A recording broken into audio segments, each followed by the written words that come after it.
नमस्ते दोस्तों, भगवत गीता की इस यात्रा में आप सभी का फिर से स्वागत है।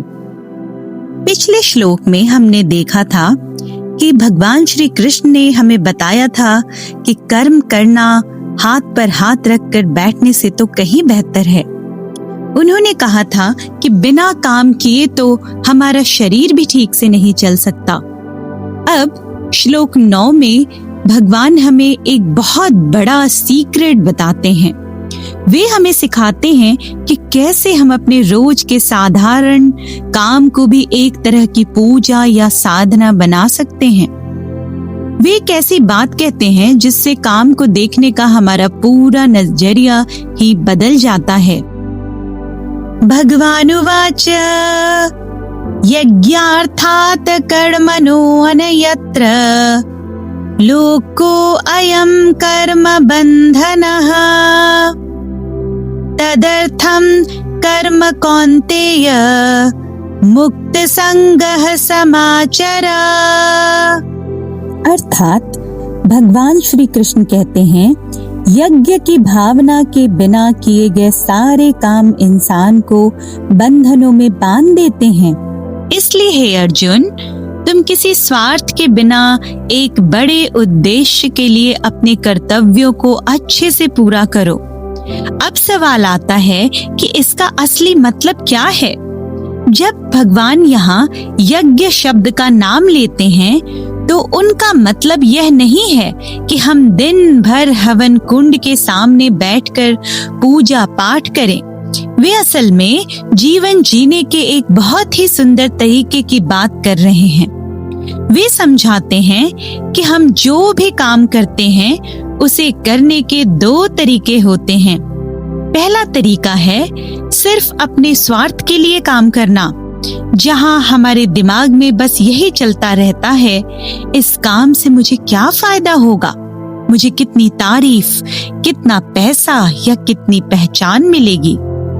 जब हम केवल इस सोच के साथ काम करते हैं तो हम एक मानसिक जाल में फंसते चले जाते हैं। काम अच्छा हुआ तो घमंड आ जाता है, खराब हुआ तो निराशा होती है और किसी ने थोड़ी सी बुराई कर दी तो गुस्सा आ जाता है। यह सोच हमारे मन को हमेशा परेशान रखती है। और दूसरा तरीका है यज्ञ भावना, यानी दूसरों के लिए कुछ योगदान देने की सोच। यहाँ हमारा सवाल बदल जाता है। हम सोचते हैं, मैं अपने काम से दूसरों की मदद कैसे कर सकता हूँ? मेरा यह काम मेरे परिवार, मेरी टीम या पूरे समाज के काम कैसे आ सकता है? इसे समझने के लिए आइए अस्पताल का उदाहरण लेते हैं। एक डॉक्टर अकेले किसी मरीज की जान नहीं बचा सकता, उसे नर्सों की जरूरत होती है।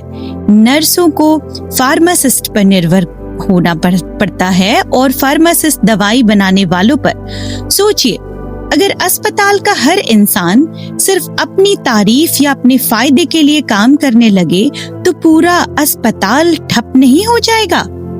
यह सब इतनी खूबसूरती से इसलिए चल पाता है क्योंकि वहाँ हर इंसान एक बड़े मकसद के लिए काम कर रहा है जो उन सब से कहीं बड़ा है। इसी मिलकर काम करने की भावना को यज्ञ कहते हैं। कृष्ण अर्जुन से कहते हैं कि तुम्हारा कर्तव्य भी इससे अलग नहीं है। वे अर्जुन से गुस्से या किसी पुरानी दुश्मनी के कारण लड़ने को नहीं कह रहे।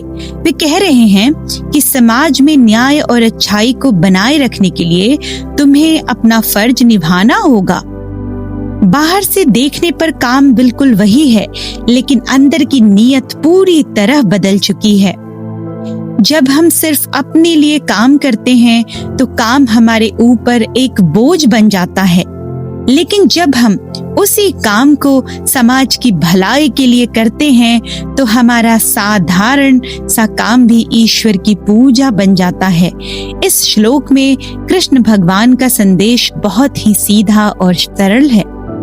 अपनी सोच को मुझे क्या मिलेगा से हटाकर मैं क्या दे सकता हूँ पर ले आइए। अपनी जिम्मेदारियों को पूरी लगन से निभाएं, लेकिन फल की चिंता में खुद को परेशान ना करें। और जब आपका काम दूसरों की भलाई के लिए होने लगता है, तब आप सही मायने में एक कर्मयोगी बन जाते हैं। जय श्री कृष्णा।